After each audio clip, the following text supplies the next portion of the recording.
Thank you.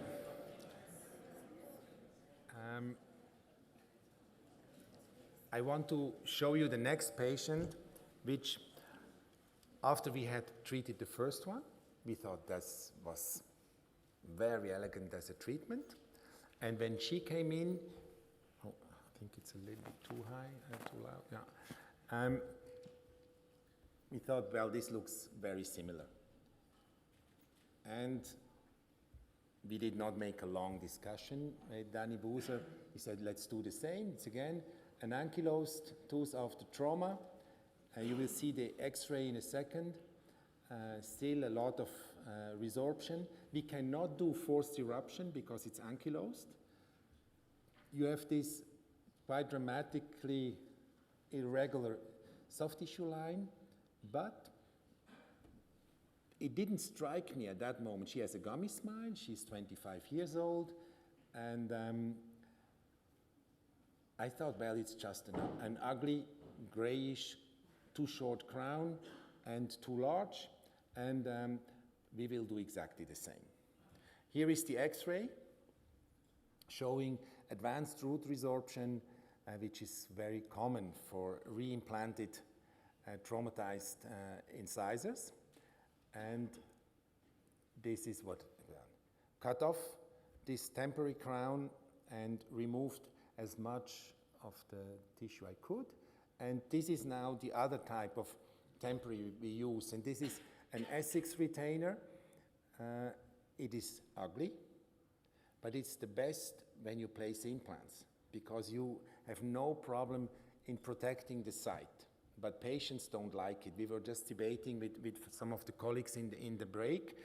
I will add a few more slides in the afternoon. I will do this in the lunch break to show you what type of temporaries we are using, because I try not to compromise. I try not to let the patient talk me into a bonded restoration, if I can, because this in and out and knocking it off, bonding it back, is such a pain, and I know that quite often the patients say, well, I cannot stay for months like this because you cannot eat really with this. So it needs a lot of cooperation of the patient, and quite often after having placed the implant and the initial healing has taken place, then sometimes we replace it again with a conventional provisional temporary, so that it is more or less acceptable. But I will show you another generation of temporaries which are fulfilling both functions, and I will bring this afternoon. But anyway, that's how the patient left after having shortened, and then it healed exactly the same way. You see, you gain a lot of keratinized soft tissue by doing that. And still, when I look at this picture, I was not worried at all. I thought this is exactly going to be as I want it. I don't know if you see already where the problem will occur, because now when I look at the slide, particularly to the right, I see the problem already. But at that time, Danny Buser neither. He went in and removed the root exactly as the first time. He put a collagen plug in, primary wound closure, and then waited again 3 months, and then he placed his implant. See, that was the site just after having removed that root. See here, that is the implant surgery. This is, again, typically what he does. He wants to place an implant in the conditions of a two-wall defect. And he doesn't want that the exposed implant surface is more facial than the surrounding alveolar ridge. That's the key factor, because if you have that, then this bios you put on top will disappear. You need the two walls that you get all the growth factors and what you really need from the two walls. And he covers the exposed surface with bone chips, which he harvests on the side, and then bone filler. And then here, this glue, what you see, this is tissue coal. This is a fibrin sealant, and then membrane, it's a BioGuide, and he makes primary wound closure. And 6 weeks later, I could take impression, and actually this was in the same moment where we did the reopening of the implant. And impression, and I sent the temporary the impression to the lab, and this is what I got back. And when I looked at it, because usually I go always on Tuesdays to Bern, and in the morning the lab is there, I look at it and I say, is he crazy to give me this huge black triangle? But looking a little bit closer, I must say, well, he just perfectly copied the volume of the natural tooth. And I told the patient she was already coming. I could not call her. And I said, listen, I cannot place this. And she says, well, I'm so disappointed because I was waiting so long and I wanted to get rid of the temporary. And they said, well, she said, can you not show me how it will look like? I said, well, okay, that's how it looked like. So, big trouble now. We have the huge black triangle, and we have also, when you compare now, mesial of the 12 and mesial of 22, and if you let jump your eye from, then it really hurts. And our enthusiasm dropped immediately a lot. Okay. And I thought that the patient would say, well, take it off again, so that I can think what I can do. But she said, no, it's okay. Keep it, and I will go home with this today. And I saw her 2 weeks later, and it was not, the miracle was not happening. And then I thought, well, this interproximal area between 21 and 22, maybe I should give some room. And without manipulation, I did not remove the restoration, just with strips, created more space, hoping that this tissue would like to go there, where I wanted it. It's hoping. And did not make a big thing. So next time she came, I had prepared this. And what is it?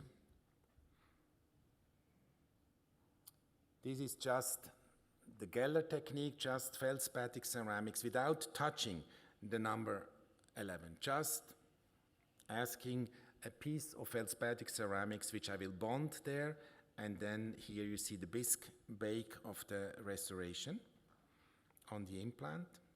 Screw retained as always. It's an NNC implant, and that is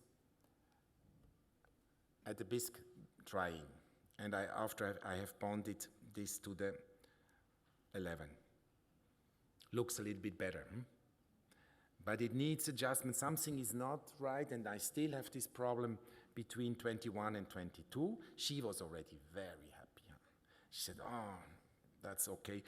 And we were debating orthodontics to try to torque, that was before that, try to torque the 11 and eventually rotate a little bit number 22. But she immediately said, I had orthodontics when I was a child. That is enough for me. And this looks good enough. And that's what we finalized then, and I'm still not very happy, but she is quite happy. And you see here, once again, the evolution. What I had not seen at the beginning is that this temporary restoration, which she had for a long time, was just, I thought it was just ugly, and I will do much better. But what I did not see, that still the clinician who done that, he made it too large, and he created the illusion that you have a continuous scalloped soft tissue line, because this black triangle was due to the angulation of that central incisor.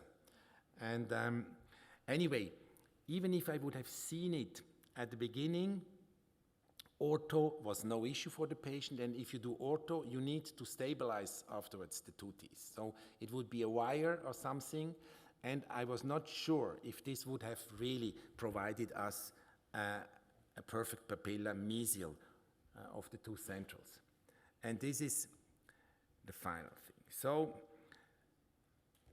I learned a lot about that this case was significantly different from the first. And you see that if things do not perfectly happen, when you compare the papilla mesial to the 22, we lost by the two surgeries still on that side. And this is something which can happen even if a very experienced surgeon is placing it. And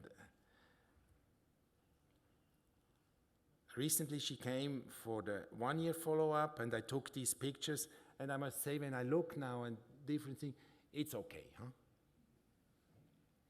It's okay. But I learned a lot that I have to look at and many details, and ultimately this treatment would not have been very, very different if I would have seen it anyway. Don't know what is your opinion on that one, but don't forget that you can today, in a very conservative manner, also modify a little bit tooth form and volume with bonded restorations to combat it. I think, well, I like which picture is the best. Of course, when you start to focus on the mesial of 22, then suddenly visual tension comes, huh? It's amazing. Then, of course, she says, well, she's very tall. She said that normally people look to the eyes and not to the teeth. It's only the dentists who look always on the teeth. But and she is absolutely cool, and she's happy that everything is more or less correctly finished. So you see, we still struggle quite often when we are dealing with situations like these. Now we come very briefly to the impact of novel technology. I don't know if your practices already look like this, but I can imagine that in a not too distant future, we go into this direction. There's a lot of potential into that. I will sum this up in a few minutes, what I think about digital implant dentistry. When I look back what I've done all my life, that was the real world handmade. That was for me so obvious, and yet we took impression. And today we have the virtual world, which is high tech, which has, of course, a lot of hype, but it has also a lot of potential. It is also changing probably significantly the image of the dental profession in the eyes of the population. And it can be done in a very positive way if we don't go overboard with marketing these things. Some clinicians, they immediately jump on that wagon, and then they impress the patients because they say, everything is computerized, and patients go home and tell their family, look, my dentist has a computer and he shows everything, and the machine is making the restoration, and it's a one appointment thing. So there is a lot of interesting elements to say on that one. But when we look at it in a more sober way, you have the traditional pathway on the top and the digital pathway on the bottom. And you see, you can theoretically and even practically today, for single restorations already, do it entirely digital without any physical impressions and physical models. It's possible. The technology is here today. Does that mean that we are dinosaurs when we are staying on the conventional track and only the visionary people are those who are on the digital? And how urgent is it? How fast do I have to invest? Because it's a lot of money, and you can also lose a lot of money by investing just too rapidly in something which you know will evolve. And not all the companies will replace the software immediately when a newer version comes, or will take the old scanner back and give you a new one which is smaller, and so forth. But what is the most important is what you see here. It's a change of paradigms in the sense that the digital pathway gives us access to new biomaterials, which we cannot use in a traditional way, because it's physically not possible. So what we need, when you look now, that this gives access to novel material, which is industrialized, produced, which should be flawless, which should be of better quality, that's for sure. This is just an example of materials which are only accessible for machining. And I said that yesterday, but the future will be not necessarily in reducing and in milling, but it will be in additive techniques like rapid prototyping or stereolithographic production. But let's go to the milling thing. That is what is available today.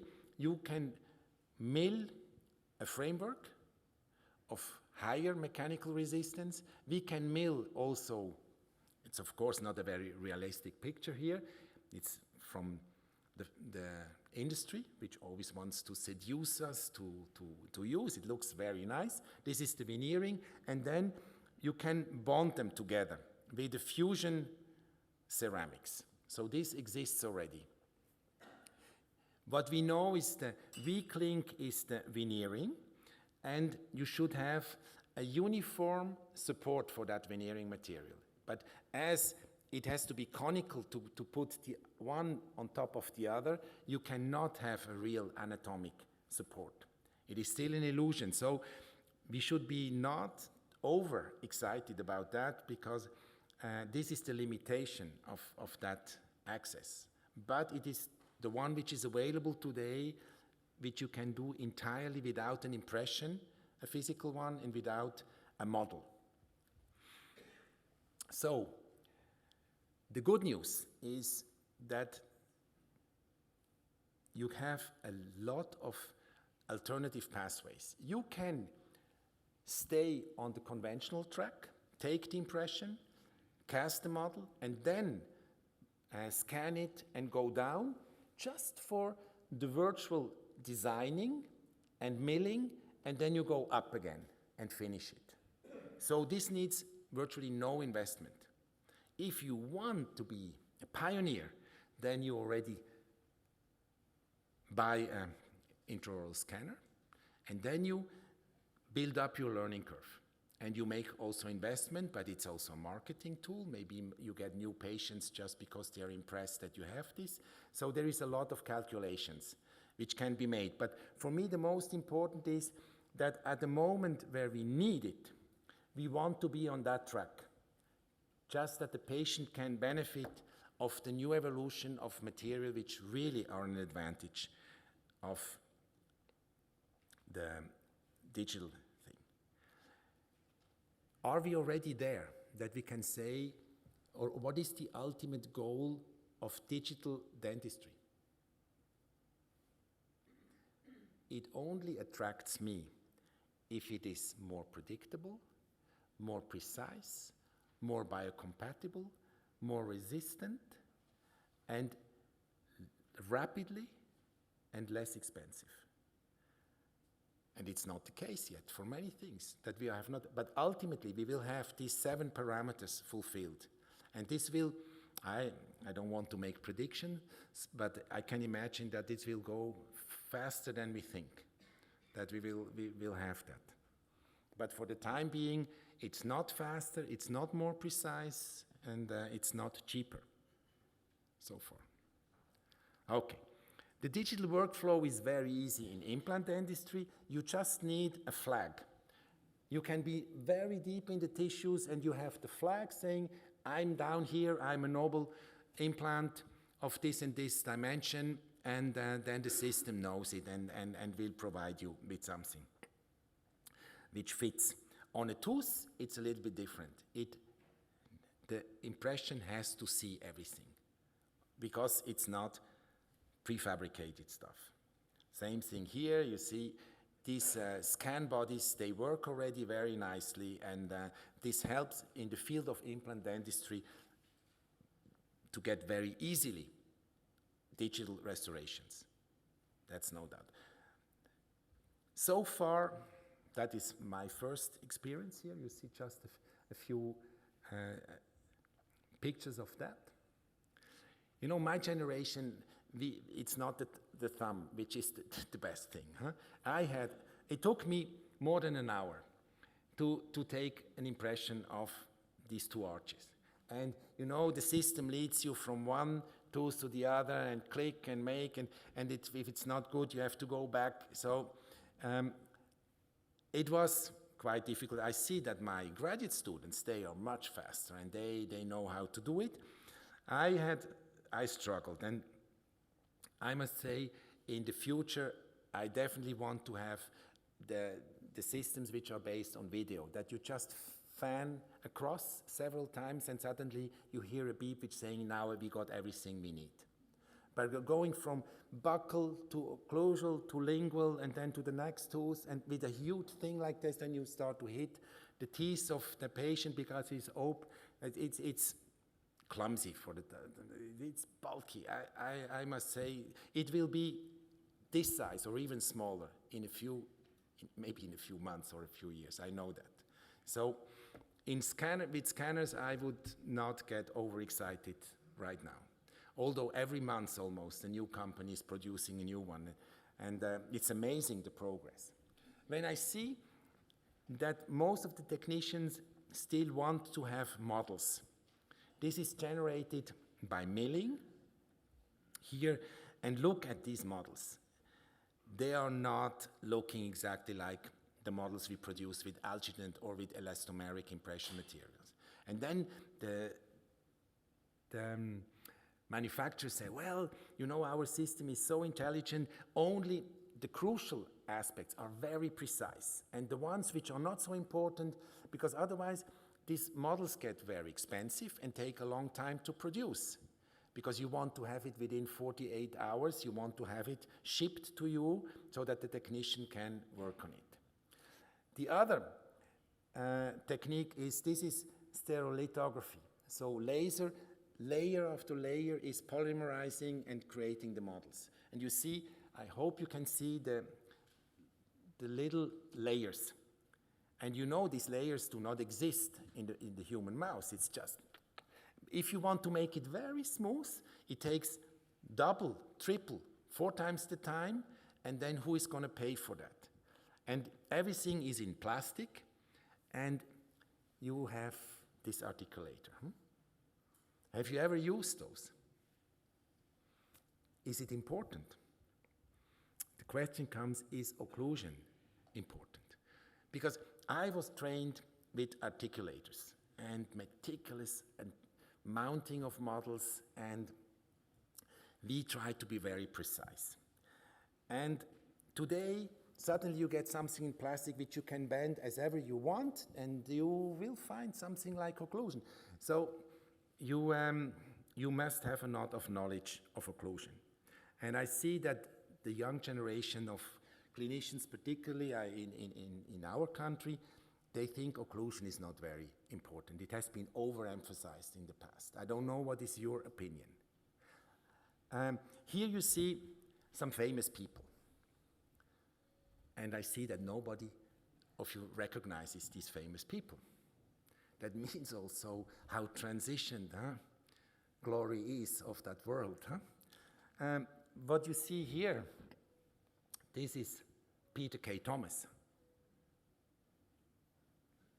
Yeah, these are the famous gnatologists. This is Harry Landin. And these are the machines also with Charlie Stewart. They produce these fully adjustable articulators, the pantographs. Who of you has a pantograph in his practice? Nobody. Okay. Who is using it? Very occasionally. But they developed the wax-up technique. Before them, we put on the models of the preparation just wax and then close the articulator, gave an impression of the opposing tooth, and then it was carved to look like a tooth. And they started to say, well, that's not very smart. We should build element after element to understand occlusion, understand function, and that's why all the generation of dental students after them had to go through wax-up techniques. I think this is still the case also in the UK, huh? Or not? You're not doing wax-ups anymore as students? Anyway. The man to the right here, this is my academic teacher. This is Peter Scherer. He was a very close friend of John McLean. That's why I learned John McLean through him. And this is Arne Lauritsen. And as being a graduate student of Peter Scherer, we had to go through all this gnatologic teaching. And I am very happy about this knowledge, what I learned there, because I can make shortcuts now. You know, then other people like Morten Amsterdam said, you don't need a fully adjustable articulator, what you need is a fully adjustable brain, which is true. And shortcuts can be made if you really understand what normal occlusion is. Then you can eventually even get away with these very simple articulators now, which are provided by CAD/CAM systems, because you know what you want, where you want occlusal contacts, and where you want to have clearance. And so, you know, in implant dentistry, occlusion, according to me, is still very important, because we see a lot of ceramic fractures, and this is due to the fact that we have no sensitivity, no mobility, too much space, and technicians who think they can do the restoration as they did on teeth, but the system is much less forgiving. So I'm talking about anterior implant dentistry now, but in the posterior, really knowledge of occlusion is important. Centralize the contacts, no contacts in marginal ridge areas on the shearing cuspids, then eventually you will have again a very minimum amount of ceramic fractures. But all of those who make also in the posterior part screw-retained restoration, then they have the contacts on the periphery, and there it fractures, chipping all the time. So keep it very simple and remove all the contacts which you don't need. Just have contacts in the central of the restoration and on the supporting cusps, that's it. Okay. Did you recognize somebody else on that picture? No. Now I'm really disappointed. This is me about 40 years ago. So we went through all that, and I agree that this gnatological wave of the 60s and 70s was going overboard. But a huge amount of solid knowledge is lost now. And we still should think all these virtual articulators now, they still need a lot of fine-tuning until we really master again occlusal features on our CAD/CAM restorations. That's what I wanted to say about that. This looks beautiful. This is all zirconia-based, because zirconia is one of the material which is interesting to be used, has aesthetic potential, is biocompatible, and it can be well produced with digital technology. When you look at how this looks in the mouth, this is beautiful. You can do very, very nice restorations this on implants, on teeth. If you have a technician who does the final adjustments, then with traditional techniques, you can come up with striking. Originally, the feldspathic porcelains, then the glass ceramics, the infiltrated, and now the zirconia, we roughly 4 to 5 times have improved. Is this enough to say now we have the material which we can use everywhere? What do you think? No. What is the gold standard? Yes, the metal alloys. Okay, where is it on that diagram? I think you have to go to the roof of that building. Huh? So we have to change the scale. This is 10 megapascals. If you want to have the metal alloys on that diagram, we have to change the scales to 80. Then you can place them when it comes to toughness and flexural strength. And now it has flattened the field of ceramics, huh? And it looks quite timid now. So it has been improved. It's an interesting material, but we have to use it carefully. The beauty or the specificity of zirconia, this is a zirconia specimen. This is zirconium dioxide. And to test toughness is the ability of a material to stop the propagation of a crack, which always starts on a flaw or on an imperfection. So to test it in the lab, you make a notch and then you try to spread and look how the crack propagates. And while it does so in zirconia, it creates an increase in volume. It gives a phase transformation and increases 4 to 5%, but only locally, and that compresses the propagation of the crack. That makes zirconia a quite unique material, much superior what we had in the past. But it has also a lot of problems. It is not easy to produce zirconia, and it is not easy to work on zirconia. You can do a lot of errors by producing it and by putting it into form. So we have still a lot to learn about that. So abutment design principles are important when we want to be successful. And I'm always surprised to see what manufacturers make as advertisement. You see, what this manufacturer wants to show is what? How translucent his zirconia is and how thin you can make it. But we all know that wherever you have sharp angles, this is stress concentration, and if there is a flaw, the crack will start from there. So this is poor design, and don't overly reduce the thickness. You should stay at least 1 millimeter in thickness, if not 2. So this is good design for Batman, but not for dental restorations. It's looking for trouble. And there's no doubt about that. Everything should be rounded, and everything should be at least 1 millimeter in thickness. That's the minimum. And there is a lot of literature now showing that the milling process may introduce flaws, and that you should always cover it with something veneering, and so there is a lot to say. And also sandblasting of zirconia is also a problem. So be careful and start with simple things. What has been alluded yesterday also to is this excessive internal friction. What is the black, what you see here? Titanium, which comes from the connection with the implant. And if you see these particles, they will go into the tissue. And we don't want them there.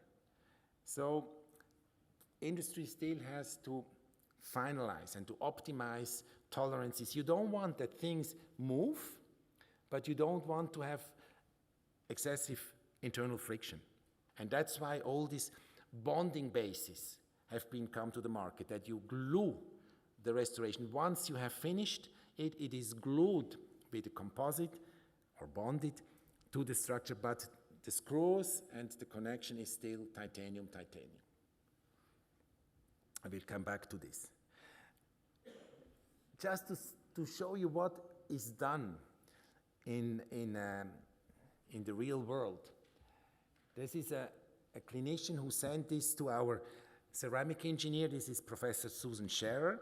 She gets all the ceramic failures when they are a little bit special from Switzerland, and she analyzed them. And this clinician, very upset, told her, when I tried this structure in, while I tightening the screw, it already fractured. You know, this is really looking for trouble. If you have interproximal contacts, which are a little bit too strong, and the restoration is not passively completed seated, and you tighten the screw, it will fracture. So we should build our learning curve with small elements first. Don't go with such huge thing and huge leverage here. This is not ideal for zirconia, according to me. You always find an area, then you see the spot where the crack started. So crack propagation you see in the movie Ice Age.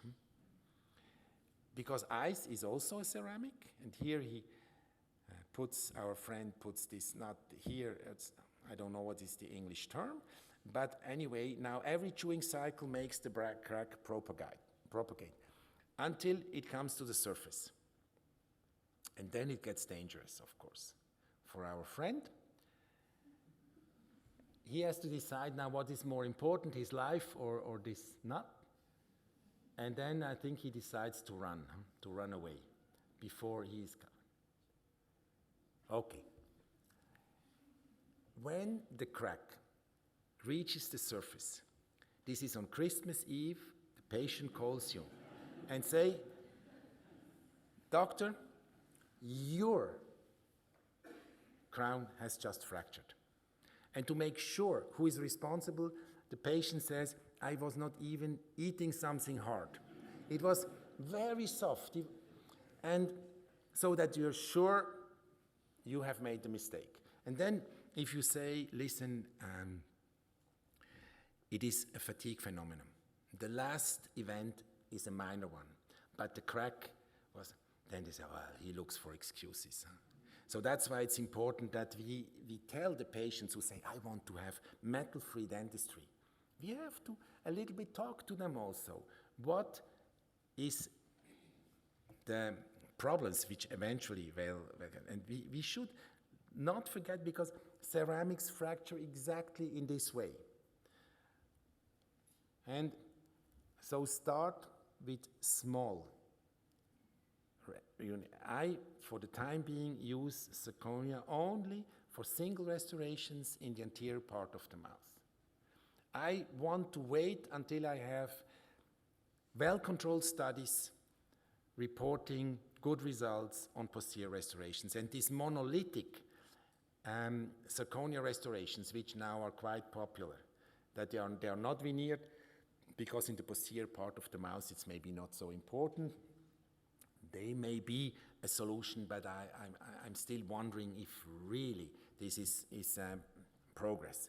What, however, I like is this procedure here, that I generate a CAD/CAM zirconia abutment, which gives me as good as possible anatomical support for the veneering, and then I use press technique on it, because that is something which is within reach of an average technician. And because ultimately I want to reach a good level, fast and less expensive. You see, this technique, that's how it started, and today you can do it much more elegantly. But the technician, once he got from the milling center the abutments, he just completes it with wax, because wax was something every technician was mastering very well, and just removes a little bit of volume there where he wants to do the last corrections handmade. But this is then invested and pressed. So it's one-story building, just one piece directly connected. And you know that everything what you see here on this press ceramic will not change or during the last firing of the aesthetic part on the buccal aspect. And then you can produce very consistently nice restorations. Look at the emergence profile. That is the emergence profile I would recommend. Keep very slim on these bone level implants in the deep part, and you need perfect positioning of the implant, that there is easy screw access on the palate, not interfering with the incisal edge, but also not too far to the palate, because otherwise the labial profile is bad and the patient complains about too bulky palatal aspects of the restoration. So there is a very, very small window of positioning that you can have. And Buser does this brilliantly. So when he places implants, single implants, he never uses a surgical guide because he sees the adjacent teeth. If he has two or more, he only wants a suck down guide, not with a hole, only the facial aspect that sees where it's the line of future emergence of the restoration, and that he sees the incised ledge. That's all he needs. And then you consistently get that. He doesn't care about fenestration defects on the buccal. He will do contour augmentation anyway. And then, if everything is going well, you can come up with very nice restoration. This is 2 adjacent implants, 5-year follow-up, beautiful work, and this is occasionally happening that we keep bone in between the implants. But this is, you will see here, this the 6-year follow-up. That is if everything works for us. Of course, it is bios and then invaded and surrounded by Viabos, but normally I see always a flattening. In this patient, it didn't happen. And of course, we had optimal spacing in between. 3 millimeters is recommended, but this is not a guarantee that you will have a scalloped soft tissue line. But I never promise a patient like this. If it turns out like this, then they think we are great. And if it is not like that, then they think, well, he told me that it will probably not be as nice as we would like to have. What I don't like is what you see here. It's the 2-story buildings. I know that they are very popular. Many people do that. They have an abutment to correct the axis, and then they cement the crown on top of it. It requires a very minute study of where to place the cementing interface. It should be out of sight, but within reach of cement excess removal. So there is also, again, a very small dimension, and when you have once a recession, this interface will appear. So that then is the trend to make this interface deeper into the tissue, but then you have the risk that your cement excess is not well controlled and that you get eventually inflammation. So, and if a screw would loosen, you're stuck. Then you have to destroy everything. So that's why this kind of 2-story building, I have one example here. It is second choice. Only in a desperate situation. Of course, here the axis was so wrong that the screw axis would go through the labial aspect. Then you have to do it like this. But it's very complicated, very expensive, and virtually no way of reintervention. That's why I'm really insisting on that. That is what I love to do. One piece with pressed ceramics, you see that, so this transition here, you can put it quite deep into the tissue and look at the slim profile and look also at the palatal aspect. This is optimal implant positioning and flat emergence profile. This works by far the best. You see here, this restoration goes in. And of course, we need to make sure that interproximal contacts are well adjusted in the lab. And my technician quite often pours the impression 2 times, and he keeps a small segment not. It is more expensive because it needs 2 analogs, and then he does the last adjustments on the second place. And suddenly, these crowns get very expensive. What are you willing to pay the lab for this, what you see here in the center, in England? Only lab fee. That means production of the model, the analog, the CAD/CAM component, the veneering, finishing. How many pounds would you pay for that? 400 pounds. Okay. So this is 600 Swiss francs. I get now regularly lab fee of 1,500 Swiss francs for this. So it gets out of hand. Huh? So we have really, that's what I say, when we want to use the potential of CAD/CAM technology, it should ultimately become less expensive. And we are still way away from that. Okay. And I hate to waste my time by just adjusting interproximal contacts. Because you have, let's assume you have a too strong contact here. You cannot completely seat it. Then you start very gently to tighten the screw, and you have already your occlusal paper vertically in between. You do not know. You can ask the patient, do you feel a bit more pressure mesial or distal? But it's not absolutely sure. And you cannot completely tighten it because otherwise it may already fracture in the dips. And then you take it off. You grind a little bit, but you're not sure. And you in and out and in and out. You see, and then we have this discussion, how much manipulation do you want to do on deeply located implants? So a whole number of additional problems. That's why I really, with my lab technicians, say I don't want to lose time with adjusting too tight interproximal contact. I want them just right. Very important, because it's desperate. When you have cementable restoration, it's much easier to adjust interproximal contacts. You can just push it, take it out. Here it's always tightening, loosening, adjusting, tightening. Okay, you got the message. Beautiful restoration. I mean, really, it's just almost perfect.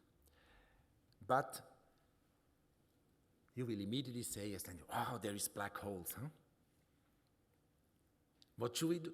If you want to correct this black triangle here in the center, what would we originally logically have to do?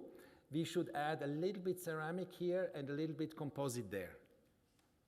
Don't do that immediately, no. I see, this is, just let the patient stand up, go to the mirror, say, look, this is speaking distance, and smile and look at you, not just like this, just look at him. And this patient, she smiles as well. I did not even see it. Mostly there is a little bit of saliva there, and usually. And I wait, I will not, composite I'm only using if I have no other thing, because this composite interproximally flowable composite placed is not easy, and it infiltrates, and quite often it ages badly. And then you have to repeat it 2 years later, and not so obvious. So I was just doing nothing, and here you see the patient had a 3-year follow-up, a little incisal step, although she is more than 40 years old. But otherwise, interproximally, I think it's no problem. It's largely within the frame of what I think is acceptable.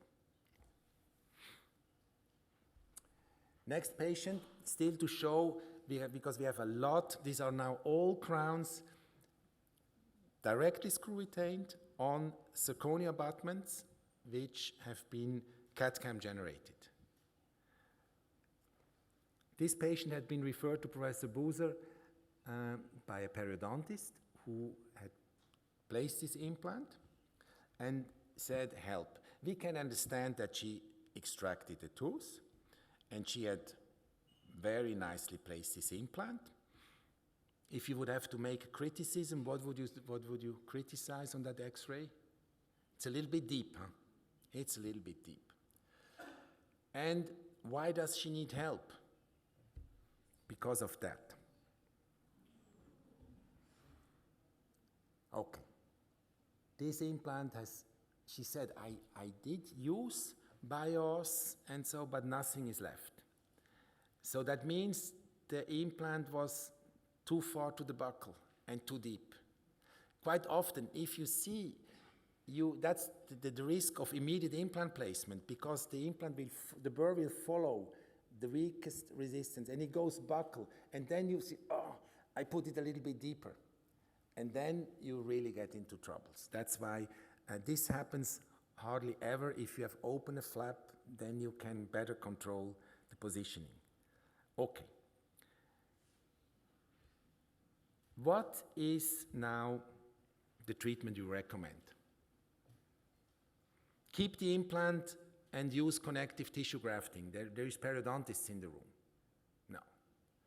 Keep the implant and use new GBR. I mean, open a flap and try to stimulate and to cover it with bios, and restore the implant because there is no major risk for soft tissue recession, or remove the implant and start from scratch.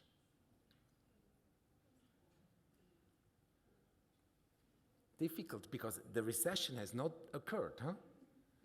We could say, well, we make a temporary restoration and look what it was, because a temporary restoration can stay in mouth 2 years, and look how it goes. But you know Professor Buser, huh? He says this implant is malpositioned, and I take it off. Okay, you see, this is very easy today to remove an implant. If you have a rotation symmetrical implant with no apical anti-rotational features, then you crack it. There is, for those who eventually need, you can go to the internet and look at BTI system. It's a very easy system from Spain, which is a variety of conical screws which go counterclockwise, very aggressive screw paths which go in any implant, and then you have a ratchet which cracks it. So it is quite easy to remove. So Professor Buser removed the implant, and now you have this site here. Question which comes now: grafting and waiting, or placing an implant just now and grafting? What do you think what he decides? Immediately he placed the implant again. You see? He says this implant has been wrong. I put it more to the palate and more superficially, what you see on the right. And now he has this two-wall defect. And then he covers it with autogenous bone here on the left, and then bios, and then membrane, and then primary wound closure. And this, yeah. Always, he has chisels and bone scrapers. He just take it in the environment. He does not go to another site. It needs not a lot. If you have sharp scrapers on the nasal spine, and I see him doing it all the time. Okay, the X-ray looks quite similar. It's just not as deep as the first one was. And this is on the right-hand side at the moment of suture removal. I removed those sutures 2 weeks later, and I was really worried. I see now distal on the canine, a problem a little bit, and papillary area. And 6 weeks later, we took impression and placed this temporary restoration, and I showed Danny Buser the X-ray, and he says, oh, maybe I still overstress a little bit, because that's not what you don't want to see. You want to have bone just at the implant shoulder. So we waited 6 months, and then I took final impression and make the final restoration, and we'll see this in a second here, and a new X-ray. Sometimes you have luck, huh? Sometimes you have luck. The bone really stayed at the implant shoulder. And of course we have a recession distal on the central. But when you look now only at the picture to the right, and you jump with your eyes from 12 to 22, it's a significant difference.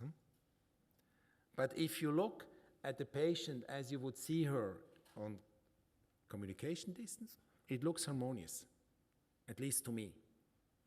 She was happy that the treatment is over, and I would not go and now try to make a line of emergence a little bit more apical. Don't start to work on soft tissue in a case like this. No reason. And of course, I can also see that this side and this side is not exactly the same. But it's, again, largely harmonious enough. And the technician, you see the 3 years follow-up, he did also the X-ray, knows very stable things. He did a very, very nice job, which you can see better here. He just compensated the loss of tissue here with very nice transition line angle and long contact here, and it's beautiful restoration, according to me. Here also, just.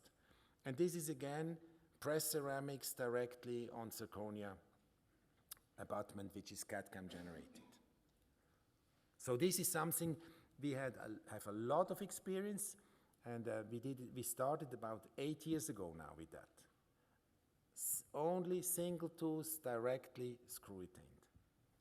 And this is because this patient was also in this study another study where Buser got the authorization to make a cone beam. And you see now that is pre-op, what you see in red, and this is new. If you're very critical, you could criticize what now? The palate, huh? Yeah. Me too. Because she had a quite important palatal canal here. And now we are really in. Okay, it's 6 year follow-up. No symptoms, no nothing, I don't know. But probably we went from one extreme a little bit too much to the other.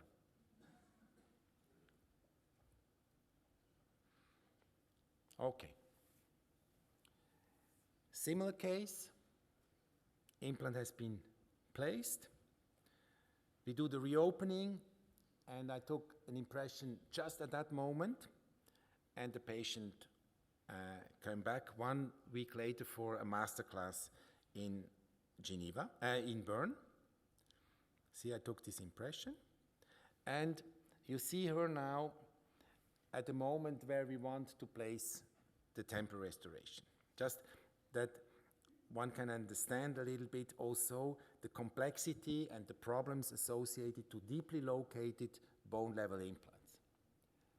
She has a removable partial denture, and this is what the lab sent it. It was a new lab which was used there. Professor Buser said you should try once this lab here in Bern, it's less expensive.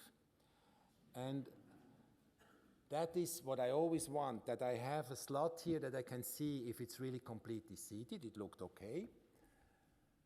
A little bit long incisally, but the technician did well.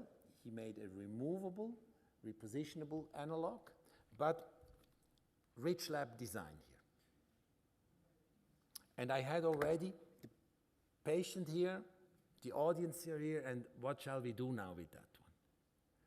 This is not cleansable. And I called the technician, why did you do? Well, that you see where the future line of emergence ideally would be, and you can cut it off. Okay, we had local anesthesia, and we manipulate, just to look if interproximal contacts are correct. Of course, this looks okay, but it's rich lab, and rich lab is a no-go. So, you see now the blanching, that is how I want to have interproximal contacts to be. Resistance, but easy go through. That is ridiculous that we had to adjust the incisal edge because this is visible also on the cast. When we remove it, immediately place the biggest healing abutment. Otherwise, the soft tissue will collapse immediately. So it's the second manipulation already. Then we shorten that, that's easy.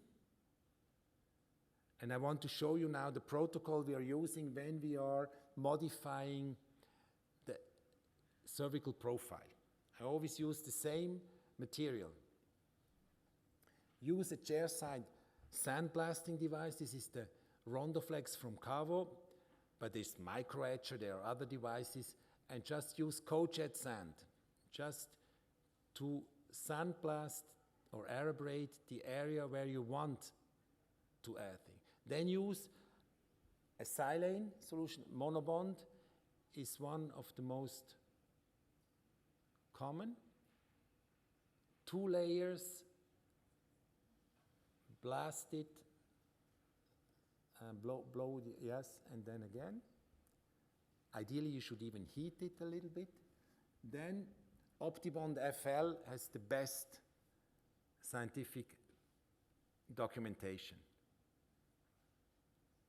Light cure should go fast, huh? Should not be more than a few minutes. And then I use flowable composite with an Explorer. Don't use the syringe, because just try to avoid inclusion of air bubbles. And I want to fill the major part of the concavity with this flowable composite. And if you have a good handle to place the analog, it's very easy to manipulate.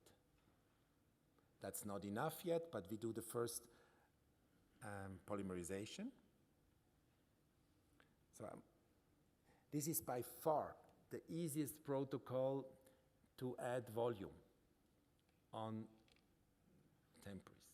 Then a little bit more.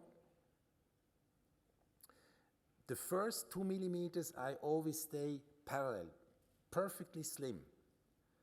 I don't make from the margin to the line of emergence a straight line. I always stay in the deep part because we do so much of contour augmentation. I don't want to break that. And this is light cured, and then I go from the buccal and reduce it. And eventually, because if it's too much blanching, I have to do it in a second time, but not more than 2 appointments for temporaries. Otherwise, you lose a lot of money. This is glycerin gel to get rid of the oxygen inhibition layer, and then we have reduced it from the buccal, and then we seat it.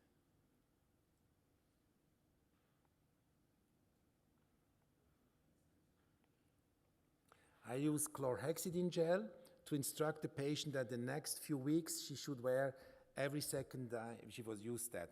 Then to bring a little bit with a finger or a Q-tip and then show how the floss should disappear under the soft tissue. You will not be able to reach completely the interface, but you can bring this chlorhexidine underneath the tissue. Then we check occlusion, do the last little adjustment.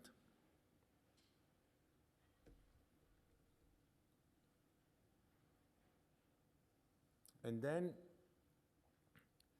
we tighten it to 35 Newton centimeters. This is Teflon. We always use Teflon now, which we have put in an autoclave. And this is the easiest to manipulate. It is easy to remove. It never smells bad. It blocks out the metal. And then a temporary composite like Fermit or Telio.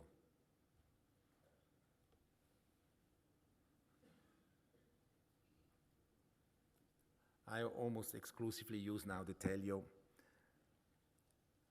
You cannot polish it well, so just use the right quantity and then use a silicone piston and light cure through that. Then you get a quite smooth surface.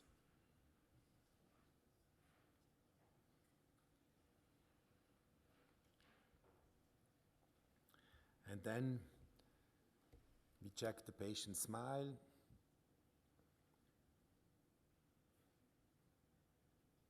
Okay, she has a huge gummy smile. Huh? And you will see her now. This is the same temporary.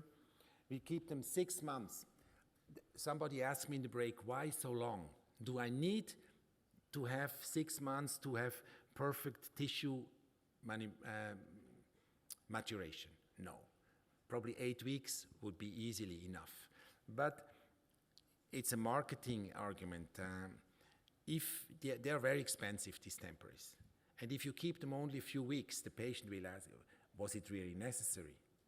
So I, for centrals, always want to have a temporary so that the technician can try 2 times for the temporary first and then learn from that. And that's why I keep them 6 months, sometimes even longer. And then when I have a temporary which fits well, pleases the patient, I don't want that the technician reinvents the wheel. I say I want a copy of that. And just make it with ceramics, which is nicer, but basically the form I want the same. And I hardly never use a customized impression coping. Who of you does that routinely? Yeah, it is a nice technique, but that you take, you sandblast your impression coping, and then you take an impression from the cervical aspect of your temporary, and then you copy this, and then you have that, and you transfer it to the lab, you know that. But have you ever looked in the lab how your technician, that would mean he should reline when he does the ceramics, he should screw it in place. He doesn't do that, it's not practical. He will still do something which looks for him correct, and then he does the grinding. I know that. So if you think this is a major contribution and your technician really loves that you has that, then do it. It's another 20 minutes of work. But my technician, as you will see on another case later, he does it differently. I want him to copy that more or less, and this is, you see, very similar what he did for the final restoration and the respective X-ray. And look again, I cannot make it slimmer here because you are not supposed to reduce the first millimeter of the CAD/CAM zirconia, otherwise it gets too thin. So this is the limitation factor. And you see, then I stay very parallel first, and then just before emerging from the soft tissue, I add volume so that I get something decent. Don't over contour in the deep part of the restoration you're restoring on bone level. I think it's not good. Okay. 15 more minutes you have to, and then we have lunch. Huh? I hope I'm not boring you too much. I want that it is entertaining as much as possible, but I would like to make a few comments now on this cervical profile of implant restorations. And I would like to present you a randomized controlled trial done by German Gallucci. Is this name telling you something? Okay. Are you familiar with the ITI scholarship program? So if you have young people who would love to go 1 year with a stipend to one of the 20 centers worldwide of the IND. They have them several in America, in Europe, in London there are 2. This is Eastman and what? Yeah, I don't know it, but they have 2 in London, huh? And in Switzerland, in Germany, in South Africa, in Hong Kong, in Australia. So very attractive. If you have somebody who's interested, I think somebody in the audience told me that he is going to apply for that, and then you find all the information you need. It's I think they get $40,000 US that you just can survive on that, but you get a very nice exposure to implant dentistry. And why I'm telling you that is that German Gallucci, he came from Argentina. He graduated from, I think, Rosario University. And then he was in his private practice. And one day he heard about this scholarship and he came to Geneva, and we rapidly saw that he was very ambitious and very talented, and so we kept him for 5 years. He sold his practice and then with a grant from the Swiss National Foundation, he went to Boston, and he just has been appointed last week as head of Department of Restorative Clinical Sciences at Harvard. It's, I mean, skyrocketing career, huh? Unbelievable, unbelievable. And Linda Grütter, the second author, she went to Dallas to make her postgraduate training in restorative dentistry, and then she also came with an ITI scholarship to University of Geneva, and she's now a senior lecturer there. And there is numbers of examples of people. Francesca Valati, have you heard about her? She also has been an ITI scholar in Geneva and is now also a senior lecturer there, and many others have made quite a surprising or great career. So it is a very nice starting point for young people who would really like to go in academia. Anyway, he set up a randomized controlled trial where he wanted to compare all ceramic restorations with metal ceramic restoration. That was the primary objective. I'm not reporting on that. But then he also made all these measurements, which you see here, which will give us distances between the implant shoulder and soft tissue margin and bone. And what you see here is the DIM value. This is the distance between implant shoulder and mucosal margin on buccal, mesial, lingual, and distal. And red is at the moment of the insertion of the final crown. And then you see that this stays very stable for the next 2 years. We try to imitate this as much as possible with our implant restorations, but relevant from aesthetic point of view, it's only from interproximal to labial to interproximal. This part here, we try to keep it as slim as possible because our implants are already a little bit more to the palate.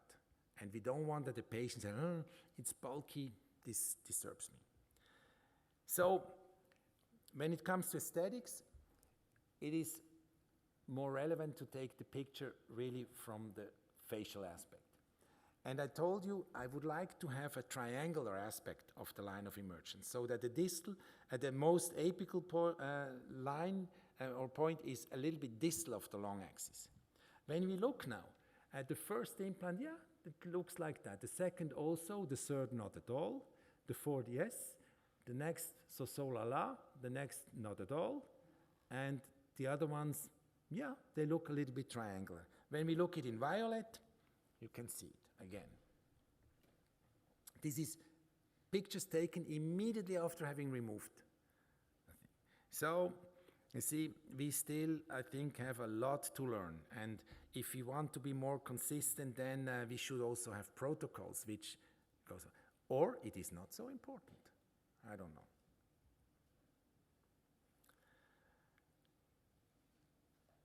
Recently, and I said we have a lot of publications saying that we should connect metal to metal or titanium to titanium, not directly connecting.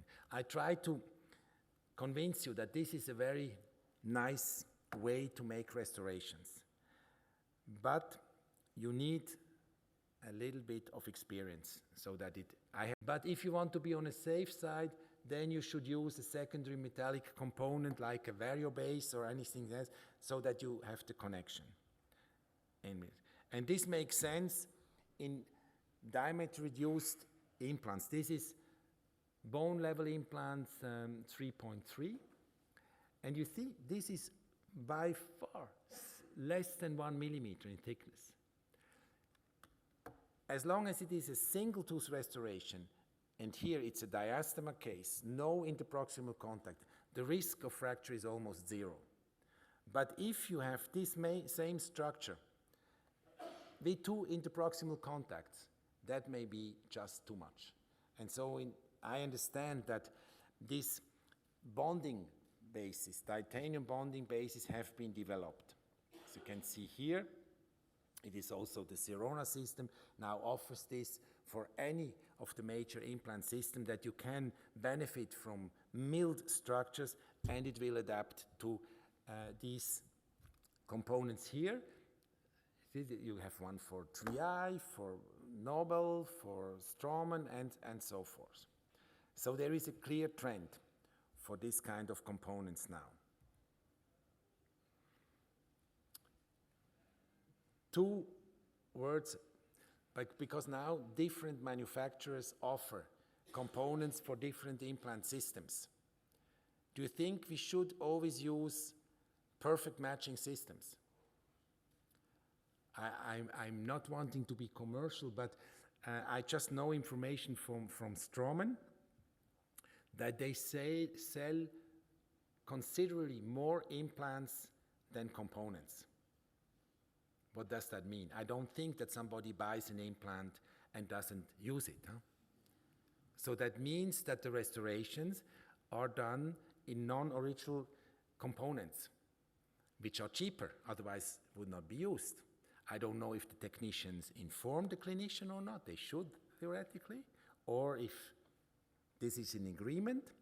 But when you look at cross-sections between original and non-original components, it's obvious. If somebody wants to make a cheap component in a small area, a small manufacturing site, he will want to make it that it will be foolproof.